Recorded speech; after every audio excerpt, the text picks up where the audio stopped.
Horror movies love to remind us that the past never stays buried, and nothing proves that better than the return of "I know what you did last summer" after 28 years. But this time, the stakes are even higher. The way they've reimagined this classic for 2025 really shows how our relationship with secrets has changed in the social media age, doesn't it? You know what's fascinating about this update? They've expanded the core group to 5 young adults instead of 4 teenagers, which creates this whole new dynamic of complex relationships and buried tensions.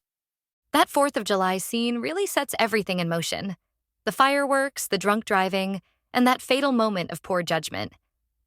It's like watching dominoes being set up.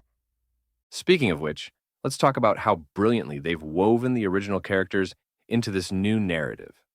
Jennifer Love Hewitt and Freddie Prinze Jr. return as Julie and Ray, but now they're divorced and barely speaking. Talk about carrying the weight of the past. That's such a clever way to show how trauma can echo through the years. And the way the new characters seek them out separately for help creates this interesting parallel between past and present. The casting really elevates the material too. Chase Sui Wonders brings this incredible depth to Ava. She's morally complex but relatable. And then you've got Madeline Cline playing Danica, with this kind of frantic energy that really ramps up as things get worse. Well, what really surprised me was how they handled the violence. Those harpoon scenes are intense compared to the original's relatively tame approach. That's exactly right, and it reflects how audience expectations have evolved. But what really gets me is how they've used Southport's maritime setting to create this atmosphere of dread.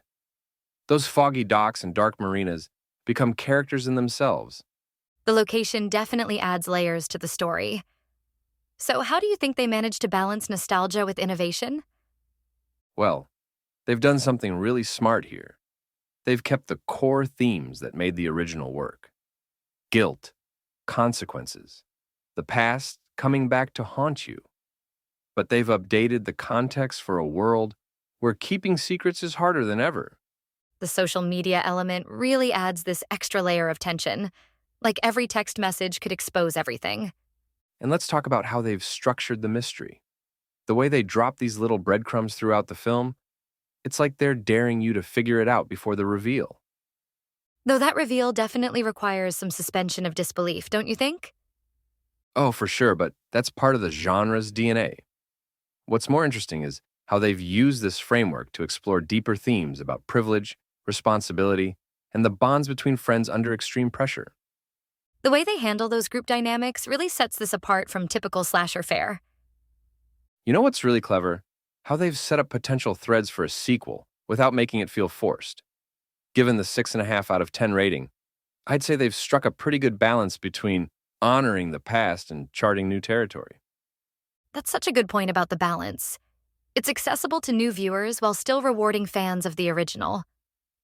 Looking at the bigger picture, I think this film represents something interesting about how horror evolves.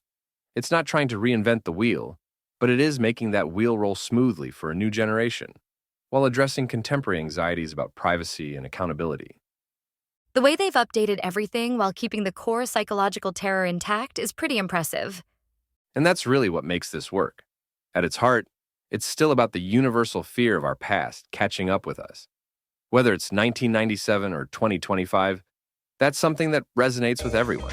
You've been listening to Movies First. Available at Apple Podcasts, Spotify, iHeartRadio, or your favourite podcast player. You can also stream on demand at Bytes.com. This has been another quality podcast production from Bytes.com.